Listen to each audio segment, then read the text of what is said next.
Bienvenidos, esto es el escultórico mundo de los travertinos y las tufas.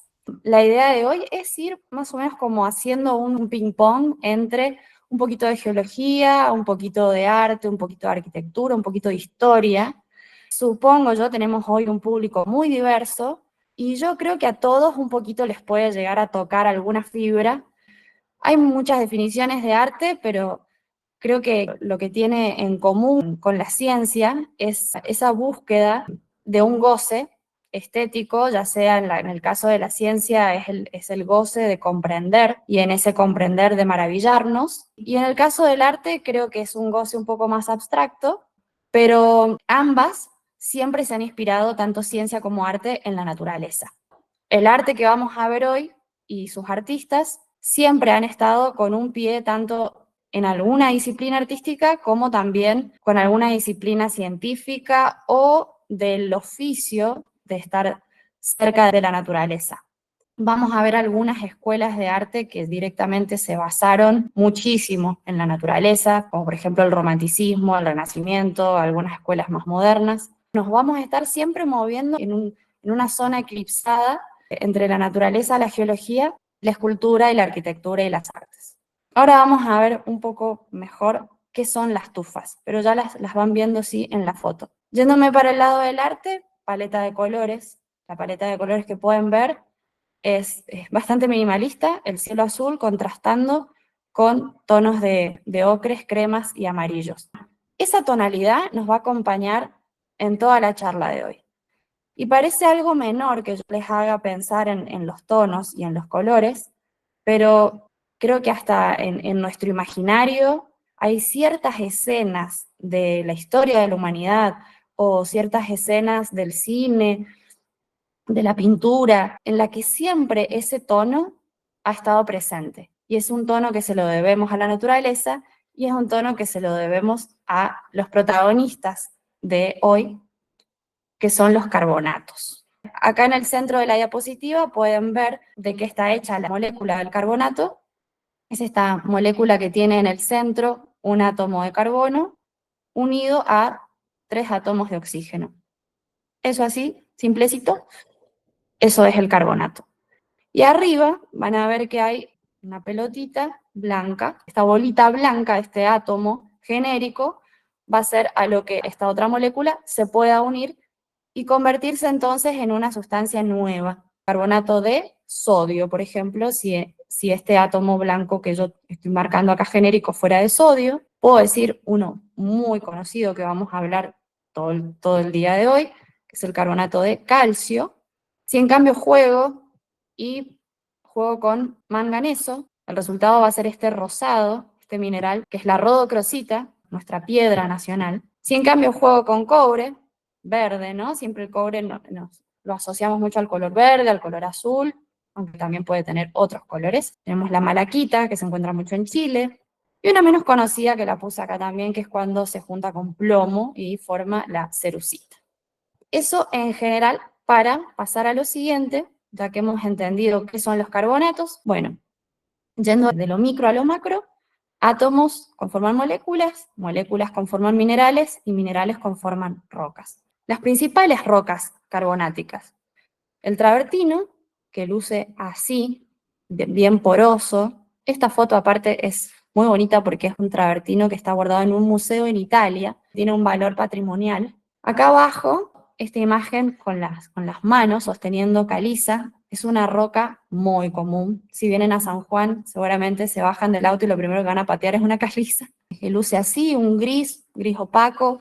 Al principio sé que es difícil reconocer las rocas, pero después cuando uno ya se va haciendo el ojo, la va a ver por todas partes. Y este de acá es el mármol, quizás un poquito más difícil de distinguir mármol de caliza. El mármol es una roca carbonática, pero metamórfica. No sería una sedimentaria, pero es, como digo yo, una sedimentaria que metimos al horno. Todo mármol fue caliza, una caliza que quedó enterrada en kilómetros en las profundidades de la corteza. En las profundidades de la corteza tenemos altas temperaturas y altas presiones, y eso altera, metamorfiza a esa roca y la convierte en mármol. Los carbonatos pueden ser de dos orígenes, pueden ser marinos o pueden ser continentales. Los carbonatos marinos son mayoritarios, es una roca que se origina en el océano, y justamente como los océanos son tan enormes y las cantidades de agua con carbonato en solución es tan inmensa, imagínense las cuencas oceánicas, lo grandes que son, y a lo largo de toda la historia de la Tierra, todos los océanos que hemos tenido, la cantidad de carbonatos marinos que tenemos es inmensa. ¿Cómo se forman los carbonatos marinos? Bueno, el carbonato, puntualmente voy a hablar del carbonato de calcio, es una sustancia, un compuesto que está disuelto en el agua del mar. Imagínense, en el agua del mar no solamente tenemos disuelto carbonato de calcio, tenemos disuelto, por supuesto, muchísima sal, yodo, muchísimos elementos.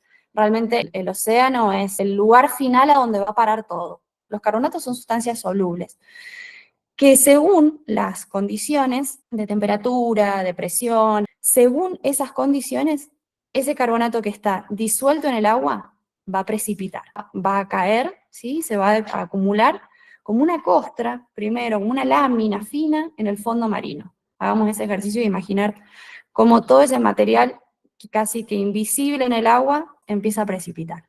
Las ostras, justamente, los moluscos, los braquiópodos, crustáceos, un montón de animales, tienen caparazones hechos de carbonato de calcio. Los corales, que son colonias de animales microscópicos, que viven en edificios que ellos mismos construyen, captando del agua de mar el carbonato de calcio y generando estos edificios.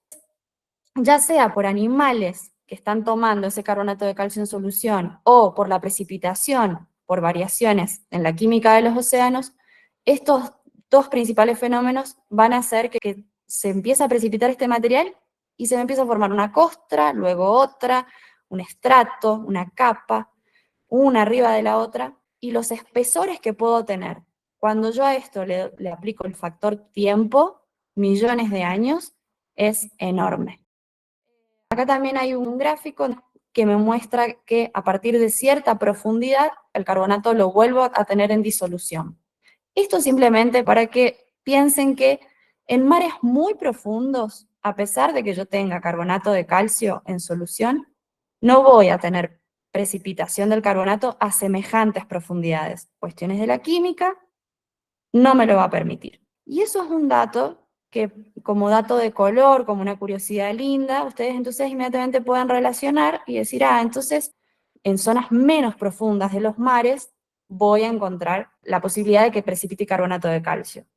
Los carbonatos marinos se forman en plataformas someras, en plataformas poco profundas. También hay una variante que influye bastante, que es el tema de la temperatura, suelen ser en mares cálidos. Entonces, ya haciendo un resumen bonito para cuando anden por la montaña, ven una caliza e inmediatamente pueden pensar, hubo un océano poco profundo y hubo un océano relativamente cálido.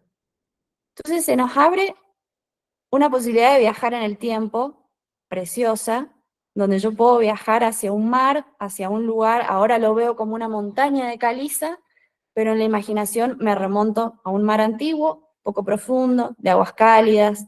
Si encuentro fósiles, si encuentro pequeños cuerpos de corales, me puedo imaginar un mar con arrecifes coralinos.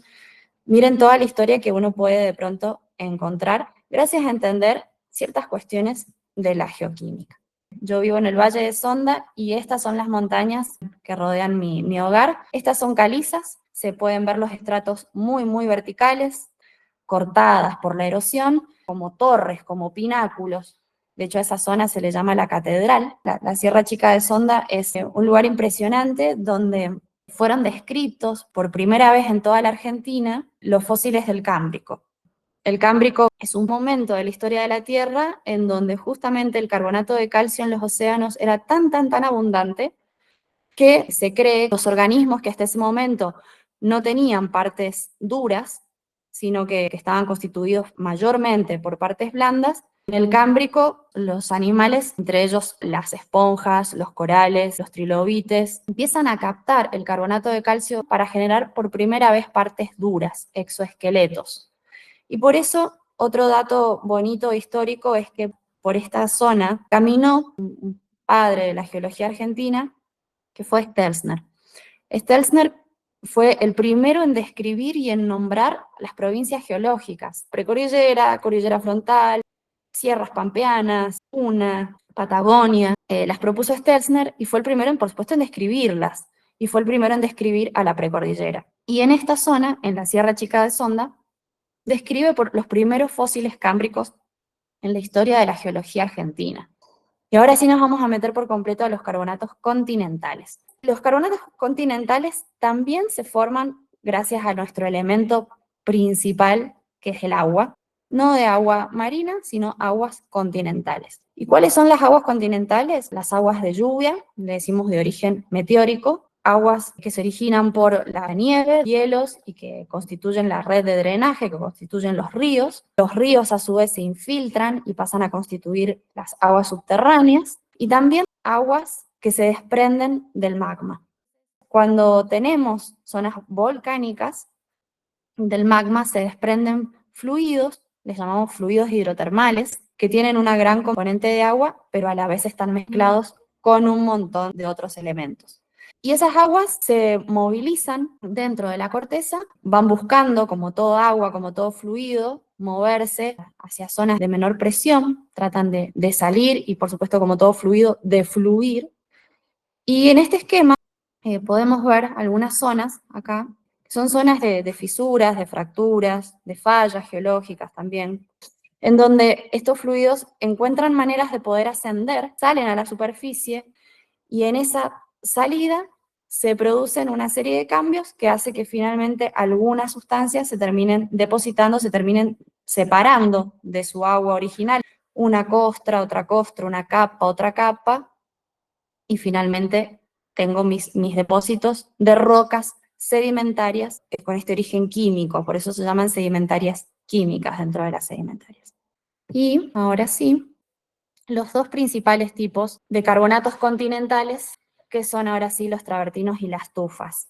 A simple vista son muy parecidos. Los dos son carbonatos continentales, los dos carbonato de calcio, los dos formados mayormente por calcita. ¿Cuál es la diferencia? Simplemente la temperatura a la que sale el agua cuando se depositan. Entonces, travertino le vamos a llamar a esos depósitos carbonáticos continentales que provienen de soluciones calientes. Y las tufas a los depósitos carbonáticos continentales en donde las soluciones están frías. Algunos autores dicen, bueno, vamos a poner el límite en 20 grados. Si sale por encima de 20 grados, ya le voy a decir travertino. Por menos, voy a hablar de tufas. Otros dicen, toman 30 grados, por ejemplo. Y otros, este me pareció bastante interesante este criterio, toman la temperatura ambiente media de la zona. Y pensé en San Juan, porque en San Juan hace muchísimo calor.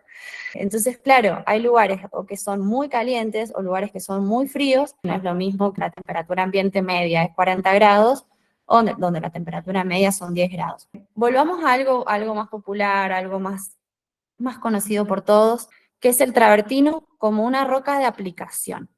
Es una roca que se usa muchísimo como revestimiento y también en las piletas de natación, porque como decíamos más temprano, no sé si han escuchado la palabra travertino, pero que lo han visto, seguro que lo han visto. La foto de la casa es una casa que yo, de hecho, investigando ahora para la charla, me sorprendí porque es una casa por la que uno en San Juan pasa todos los días de su vida. Y resulta que es la casa de un historiador, el historiador Horacio Videla. Y fíjense la cantidad de travertinos cumpliendo distintas funciones. Acá abajo estos muritos en San Juan son súper comunes, muchísimas casas lo tienen. Y acá este enorme portal con este escudo, estas columnas, estos pináculos. Y en esta otra foto de acá, este también es de un artesano de Albardón, de San Juan, que se llama José Luis Sarmiento. Es un gran artesano que trabaja con el travertino de Albardón. En la zona de Albardón también hay muchísimas canteras de travertino. Me encanta que sea un escultor de nuestro tiempo que sigue trabajando con un material milenario.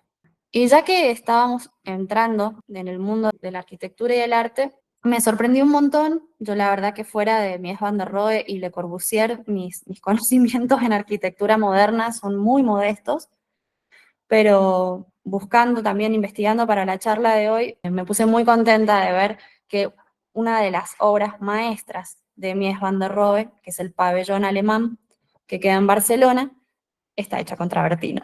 Y bueno, Mies van der Rohe, fíjense el año 1929, él fue el último director de la Bauhaus. Ahora fíjense este dato que me encantó también cuando empecé a leer de él. Mies era hijo de un trabajador de canteras y él mismo trabajó en canteras desde muy joven. Me encantan estos arquitectos, estos artistas que tienen una relación un poco más visceral con el material. Se dice también que Mies van der Rohe sabía los mejores momentos del año para pedir que le cortaran las rocas para sus obras. Pero en verano él sabía que la cantidad de agua, la cantidad de humedad, la cantidad de moho, no era el mejor momento para cortar el travertino. Prefería trabajar más en la estación seca, en el invierno, para que los cortes salieran un poco más limpios. Estas personas superan a los geólogos, a los arquitectos. No hay como el oficio de haber trabajado en las canteras. Siempre yo les cuento que los acuíferos los tenemos que imaginar no como, o las aguas subterráneas, no como ríos que corren por debajo de la superficie alborotadamente, sino como arena mojada. Si a esa arena yo le aplico mucha presión, la suficiente, como cuando a una nuez o a una aceituna, vieron que les aplican presión y de pronto sale un líquido que vos ni te imaginabas que lo podía contener, así son los acuíferos. Bueno, el ciclo del dióxido de carbono, les decía, es un gas que puede tener distintas fuentes de donde emanar y salir a la atmósfera. Pueden ser fuentes volcánicas, puede ser justamente escapar de algún líquido, puede salir también, por supuesto, de la actividad de algunos organismos y también sale de nuestras actividades humanas, de nuestra contribución antrópica. Permanentemente el dióxido de carbono está al igual que el agua viajando dentro del sistema Tierra. Y por último acá puse el ciclo de los carbonatos, que se parece al ciclo de las rocas. El ciclo de los carbonatos hace referencia a estas rocas que se formaron, por ejemplo, los carbonatos marinos, se forman acá en el océano, pero en algún momento parte de ese fondo oceánico puede ser subductado y puede otra vez ingresar en el interior de la Tierra, y ese magma va a estar enriquecido en esos mismos materiales. En los sistemas hidrotermales, la fuente de calor me la va a estar provocando algún tipo de actividad magmática o volcánica, un cuerpo de magma o un cuerpo de roca sumamente caliente. Entonces, esas soluciones ricas en distintos minerales y entre ellos carbonatos, si circulan cerca de estos cuerpos, se calientan y ese calor lo están obteniendo de este cuerpo. En cambio, en los geotermales, la fuente de calor no es ningún cuerpo magmático ni ningún vulcanismo, sino es simplemente la profundidad a la que esos fluidos empiezan a circular, y en profundidad la corteza está cada vez más caliente. Entonces, esas soluciones van a estar calientes simplemente por haber circulado por zonas profundas. Los carbonatos están presentes en el arte, o al menos en muchos capítulos muy conocidos del arte. Lo que ustedes están viendo de fondo es un mapa geológico, y es un mapa geológico de la zona de Atenas. Estos dos cuadros, estas dos pinturas muy conocidas, una es El nacimiento de Venus, de Botticelli, por supuesto inspirado en la mitología grecorromana, y el de abajo es una escena de la mitología griega de Eco y Narciso. ¿Por qué los elegí? Los dos, bueno, son representantes del Renacimiento y del realismo romántico, dos momentos de la historia del arte en donde la naturaleza era fundamental. Bueno, fíjense la ostra en la que está apoyada la Venus y el propio color de la Venus. El carbonato de calcio tiene este color crema, mate, que lo podemos encontrar en muchísimas obras. Además, el carbonato de calcio es el material principal de los caparazones. Para nosotros los mapas geológicos son formas muy rápidas de poder saber en qué ambiente geológico estamos, qué tipo de rocas tenemos en una zona. Entonces yo hice un ejercicio muy rápido, me fui a buscar el mapa de Atenas y inmediatamente lo vi rodeado de calizas. Digo, no es que toda Grecia sea pura caliza, pero es impresionante. Después ustedes pueden chequear la cantidad de caliza que hay en Grecia, en general, en toda esa zona, en los Balcanes, bueno, por supuesto en Italia, con las famosas Dolomitas, ¿no? Que es un paisaje tan conocido en Italia, las Dolomites. Bueno, todo lo que rodea el Mediterráneo, ya vamos a ver por qué, está muy lleno de calizas. Bueno, ¿qué fue lo que pasó en estos lugares en su pasado? Esa historia inicia con un océano, que es el océano de Tetis, ¿sí? En la era mesozoica, y este océano ocupaba una zona en la que hoy tenemos ubicada Grecia, Italia y demás zonas de Europa. Nunca nos tenemos que imaginar a la actual Europa sumergida bajo el agua. ¿Sí? Ni siquiera puedo hablar de Europa, de América y demás, porque esos continentes se fueron formando hacia la actualidad. Y en esta zona teníamos una plataforma marina de poca profundidad.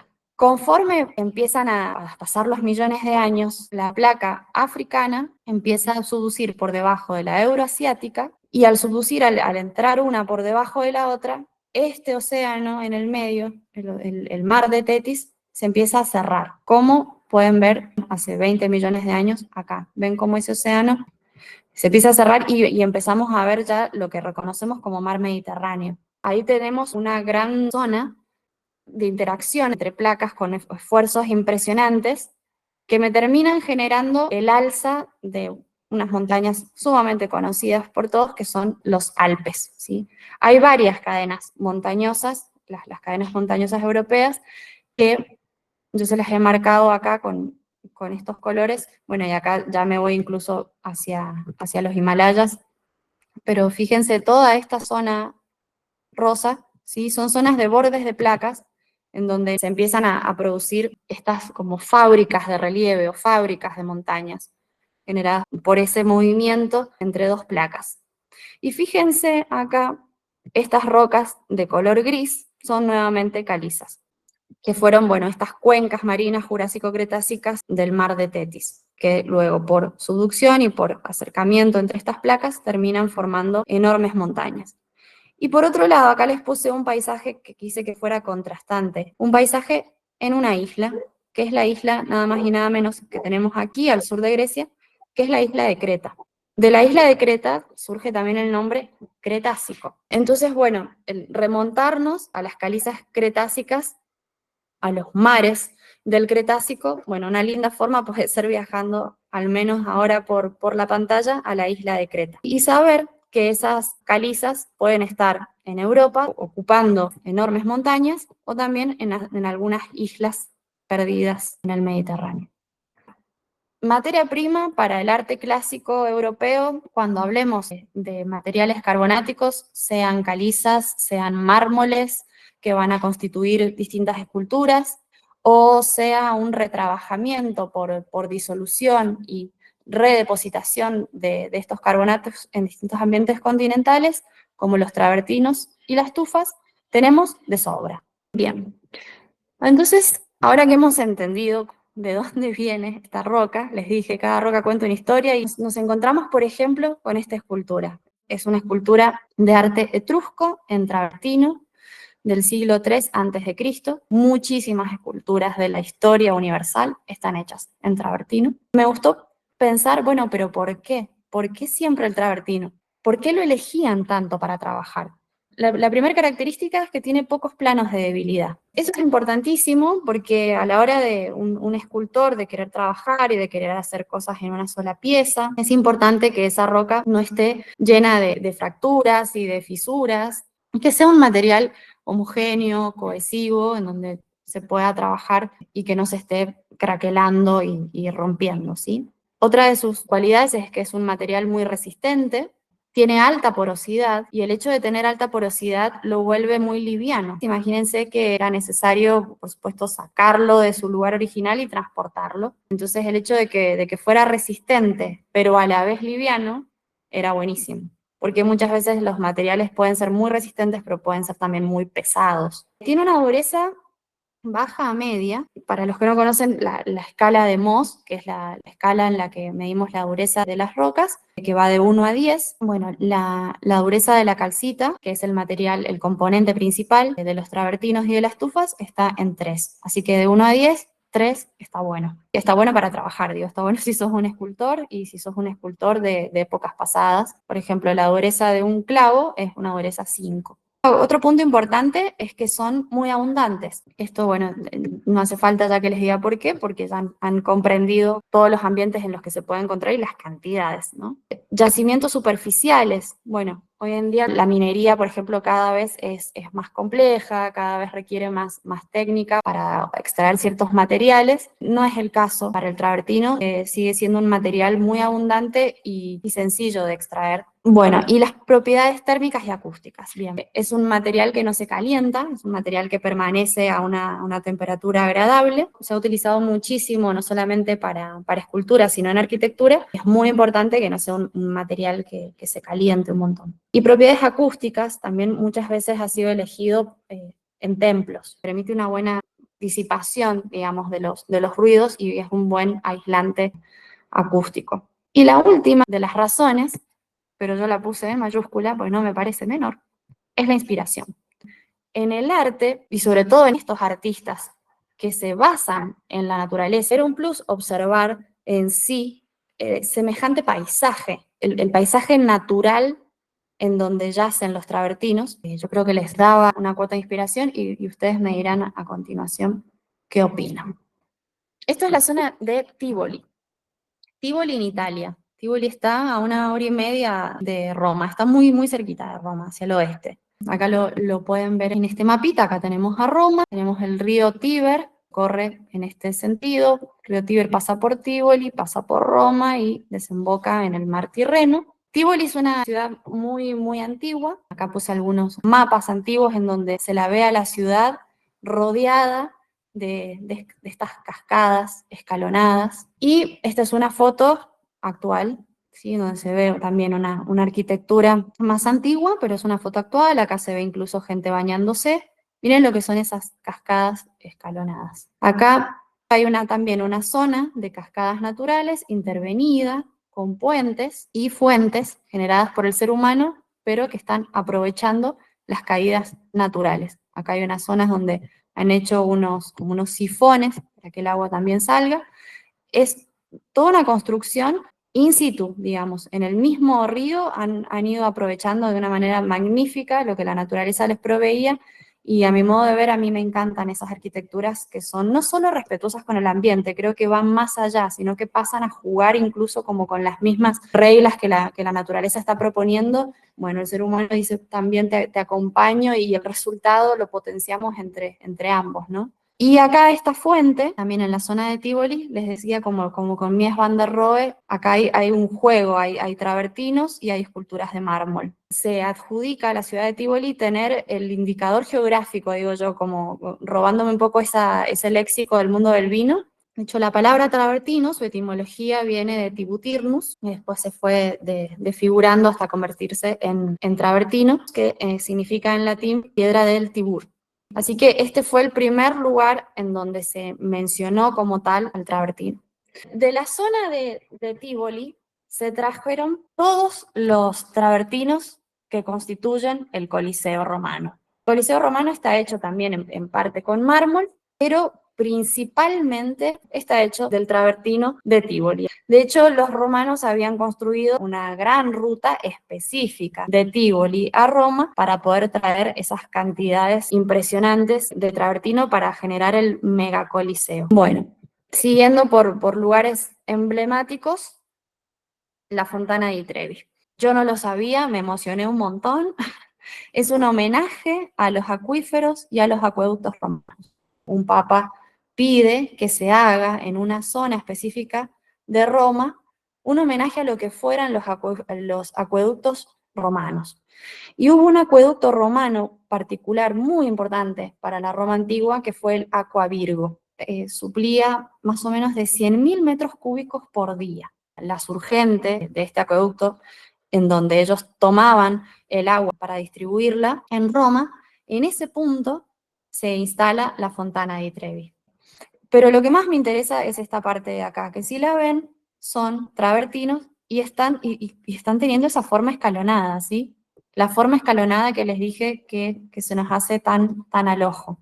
Y no es que ahí había travertinos escalonados, no, ellos los trajeron de Tivoli, pero los dispusieron de manera tal en la Fontana di Trevi que siguen emulando a esos escalones de donde vienen originalmente. Le da un volumen, una tridimensionalidad hermosa, que realmente yo creo que uno pasa por ahí cuando conoce la historia, y si tiene la suerte de ir a Tivoli, va a decir sí, han hecho un homenaje justo, le han hecho justicia a lo que le han querido agradecer. A ver, Roma no hubiera sido Roma si no fuera por sus acueductos, sigue siendo al día de hoy visitada, o sea, se hacen visitas específicas para conocer los acueductos romanos, que dicho sea de paso están muchos hechos con paredes de travertino.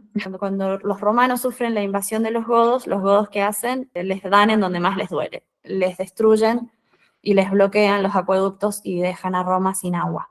Es similar esta historia, y que también implica a carbonatos, a cómo los mayas no pudieron ser tan fácilmente conquistados por los españoles, y es que cuando los españoles llegan a la península de Yucatán, no encontraban agua superficial, porque todo el agua en la península de Yucatán, la mayoría, es subterránea, porque la península de Yucatán entera es un megabloque de carbonato de calcio, en donde las aguas escurren subterráneamente.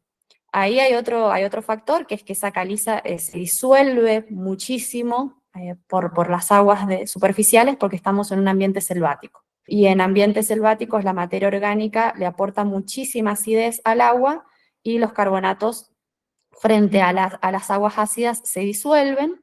Entonces, bueno, piensen, con los millones de años, los ríos que circulan por la península de Yucatán disuelven y se terminan yendo para abajo. Entonces tenemos un gran sistema, que son los sistemas de cenotes. Los mayas conocían esas aguas subterráneas, como los romanos conocían sus acueductos artificiales, pero le suplían de agua de excelente calidad. Y bueno, romperle eso o negarle eso a un imperio que llega, han sido estrategias también de supervivencia para los pueblos en la antigüedad. Dentro de estos lugares que se vuelven turísticos y virales y demás, Pamukkale es la estrella. Pamukkale yo creo que ha sido de los lugares que más nos ha familiarizado con estos ambientes sin quizás conocer mucho del tema, y nos hemos maravillado porque es bastante mediático este lugar. Bueno, Pamukkale, para quienes no lo conocen, está en Turquía, acá está en el mapita marcado, y realmente es un lugar que le ha dado muchísimo turismo y visibilidad. Afortunadamente han empezado a hacer mejor las cosas, porque en un principio se recibía un turismo masivo, que hasta llegaban con las camionetas 4x4 arriba del sistema. Después, bueno, se dieron cuenta de que tenían que empezar a cuidarlo un poco más. Fíjense que no solamente tenemos el sistema de los travertinos de Pamukkale tan preciosos, tenemos también unas zonas cercanas de manantiales, también travertínicos, donde las personas se bañan, parece un sueño helénico, un sueño griego, y es que esta zona fue parte de la antigua Grecia. Turquía es parte de lo que fue la antigua Grecia, y muy cerquita de Pamukkale tenemos la Hierápolis, que es esta ciudadela de la antigua Grecia. Estos arcos, estos materiales, estas fuentes, nos hacen recordar un poco al mundo de los sueños, y sin duda nos evocan a muchas imágenes de la mitología. Hay una fuente de calor magmático en Pamukkale, en profundidad, una zona de roca caliente. Bien, con esto ya están familiarizados con las zonas de falla, que son mis canales que me van a conectar estas zonas calientes con la atmósfera, y por las cuales va a poder ascender fluidos hidrotermales, sean aguas. Acá tengo las nubes, ¿sí? Esas aguas meteóricas, aguas de lluvia que se infiltran, se meten, se calientan y vuelven a surgir.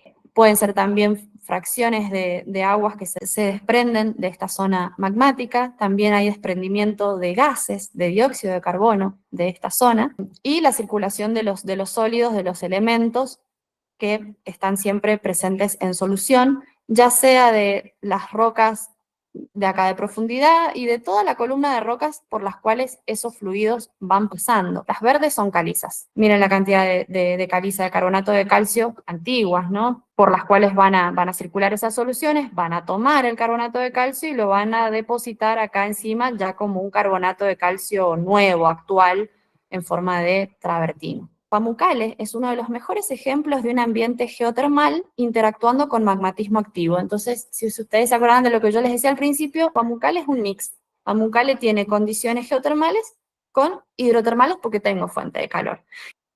Y bueno, nos fuimos de Turquía y nos vamos a este otro gran lugar bastante conocido, que es Yellowstone. Bueno, Yellowstone en Estados Unidos está en una zona tripartita de los estados de Idaho, Wyoming y Montana. Es el primer parque nacional del mundo, Yellowstone. Fue creado en 1872. Lo bien trabajado que está este sitio y lo bien conservado y cómo pueden convivir el turismo, pueden convivir la conservación. Los lugares, a pesar de que reciben muchísimos turistas al año, han diagramado de una manera los paseos para los visitantes que no degradan el ambiente y que no ponen en peligro la seguridad. Estas aguas en Yellowstone, algunas están sumamente calientes. De hecho, sí han habido accidentes y sí han habido personas que han muerto. Podemos estar hablando de aguas a más de 70 grados, incluso donde el agua llega a hervir y se producen los geysers. Esta es la zona de Mammoth Hot Springs y están bastante más al norte de este ojo que veíamos recién de color turquesa con naranja en la foto anterior. Yellowstone tiene casi 90.000 hectáreas, es una brutalidad, es una belleza, y en donde, bueno, se ha priorizado dejar a la naturaleza como tal. Yo voy a abogar siempre porque estos lugares se conserven no solo por su valor estético, sino también por su valor científico. Si todo lo terminamos transformando, nos vamos a quedar sin la posibilidad de estudiar las cosas tal como son. Y por supuesto, para mí el mayor valor, esto entra incluso en las matrices de análisis de patrimonio geológico, es el valor intrínseco. La geósfera como tal, los ambientes están ahí por una razón y cumplen funciones muy específicas para el sistema Tierra. Y por supuesto, los beneficios ecosistémicos, porque en estos lugares hay vida y se sostienen muchísimos ecosistemas. Seguimos en América, nos vamos un poquito más al sur. Quizás alguien que haya viajado a México conoce, hierve el agua. Me gustan los mexicanos con sus nombres, para que no haya duda de que el agua sale calentita. Así que también son travertinos espectaculares, quedan en el estado de Oaxaca, en el medio de la selva. De nuevo acá se produce una interacción de fenómenos, tenemos fenómenos constructivos, es decir, roca que se está construyendo, y fenómenos erosivos o destructivos, en donde la roca se está diluyendo. Acá, por ejemplo, vemos un montón de estalactitas y estalagmitas que cuando se unen y se juntan se llaman columnas y a la vez están agrietadas, siendo también en algunas zonas erosionadas, manchadas, tienen manchas negras. Es muy bonito cómo juegan los travertinos al depositarse con la geomorfología previa, ¿sí? No es lo mismo si se depositan en una zona montañosa y si justo esa fisura estaba al borde de un acantilado, a que se depositen, por ejemplo, en un lugar llano donde el agua brota y bueno, inunda de una manera ocupando más área que en vertical. Nos vamos a Asia, nos vamos a China. Esta es la zona de Huanglong, Sichuan, para saber cómo se pronuncia realmente. A mi modo de ver, un lugar muy preservado y muy bien manejado, quizás demasiado, con el rigor de los chinos.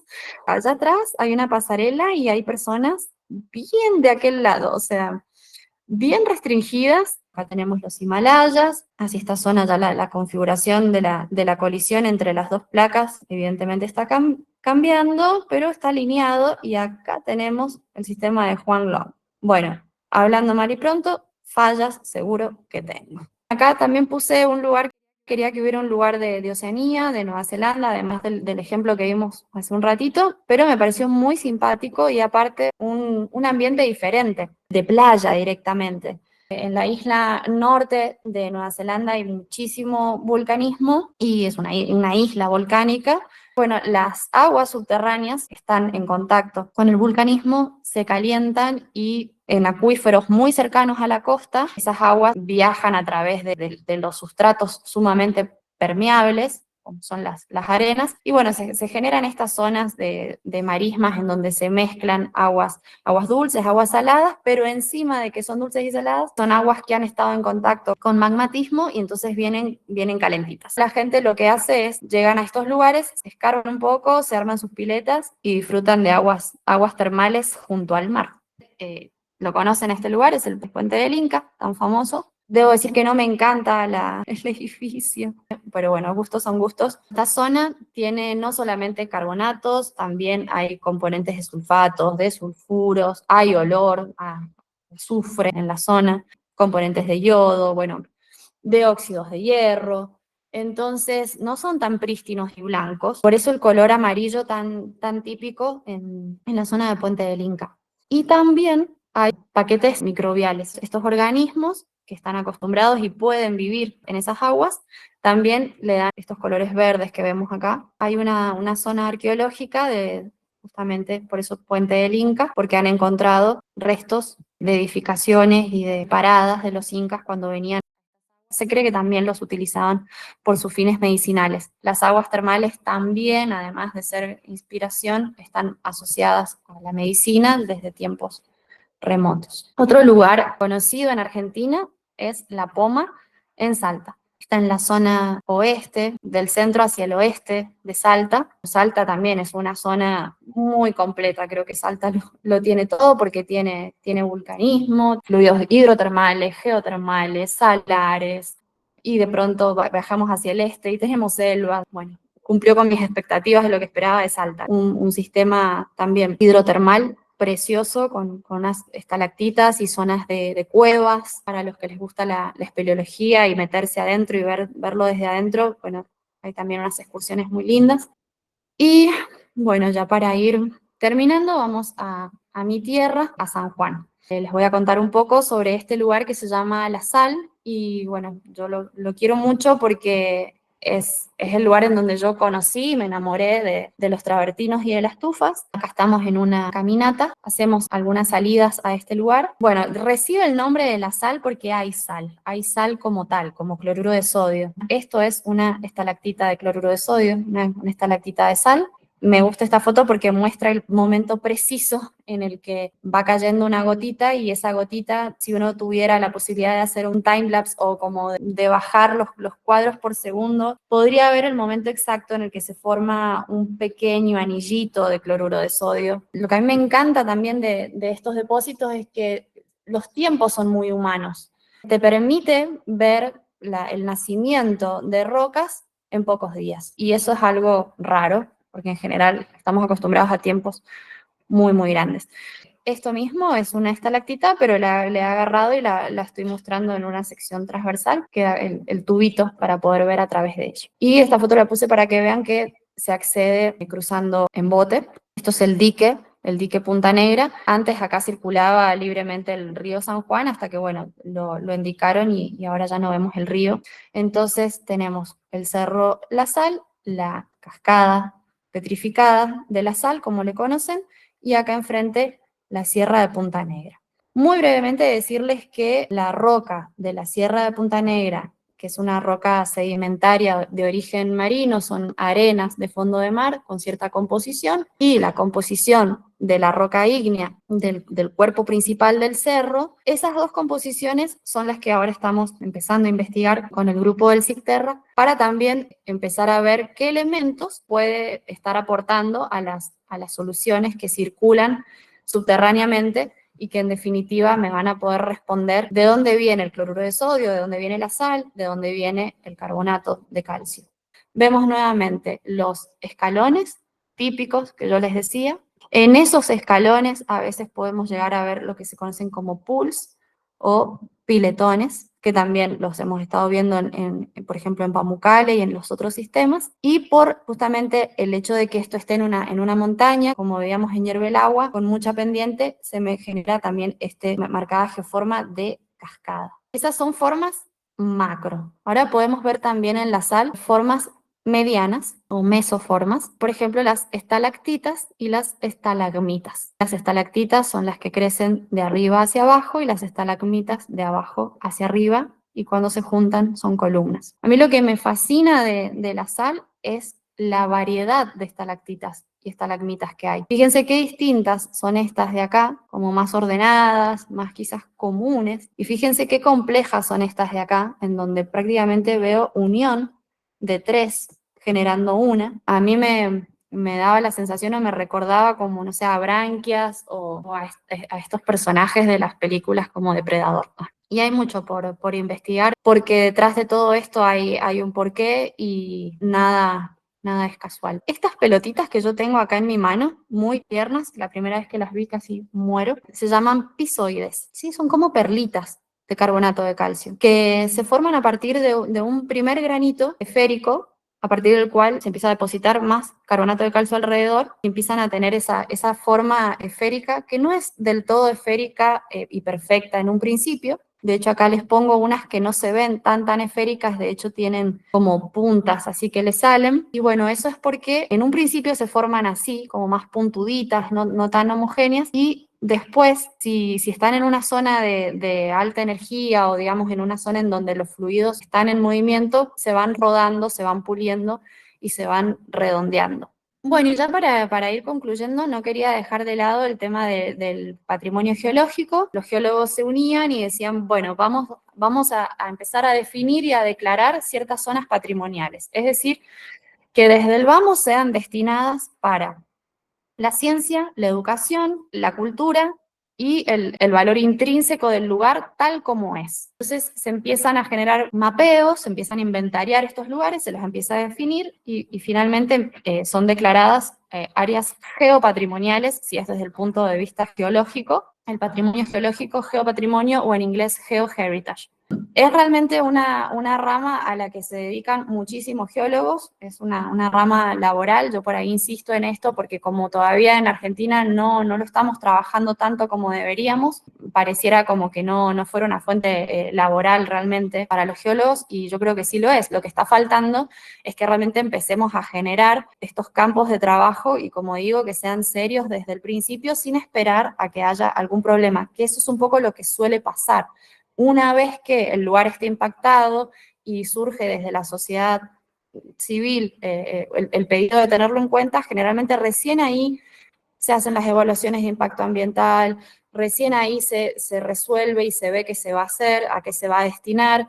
Si ese lugar se descubre que tiene un valor económico de otro tipo, por lo general se decide entregarlo para eso. Entonces, ¿qué creo yo? Que hay que llegar antes, que hay que anticiparse, de manera de evitarnos tener que llegar a esa confrontación. Entonces, si realmente podemos demostrar, y acá va a entrar la parte científica y la parte objetiva, porque por supuesto alguien me va a decir, bueno, yo lo quiero dedicar a esto, vos lo querés dedicar a aquello, ¿en dónde nos encontramos?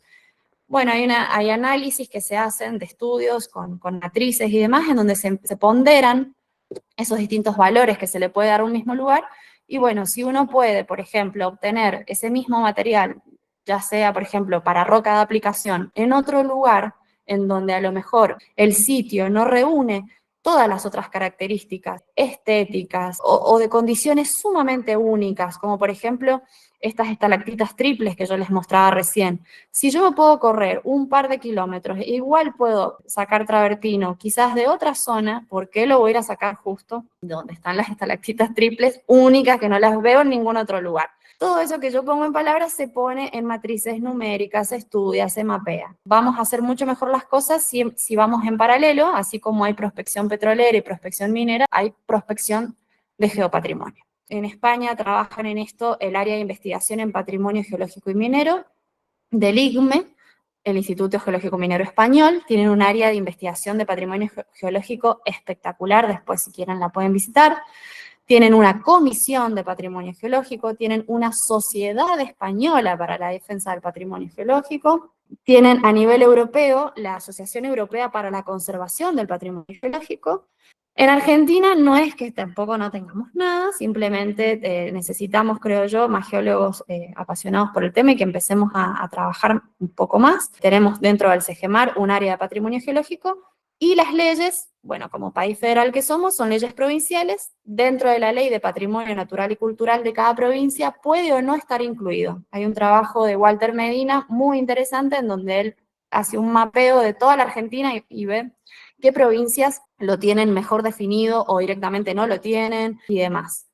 Bueno, acá les dejo unas lecturas recomendadas, están en internet, puntualmente este de GeoHeritage of Hot Springs, está en inglés, pero tiene unas fotos impresionantes. Hace un recorrido por todo el mundo del patrimonio geológico, aunque sea, yo todavía no lo leo, pero leí el índice y dije, por Dios, acá está todo.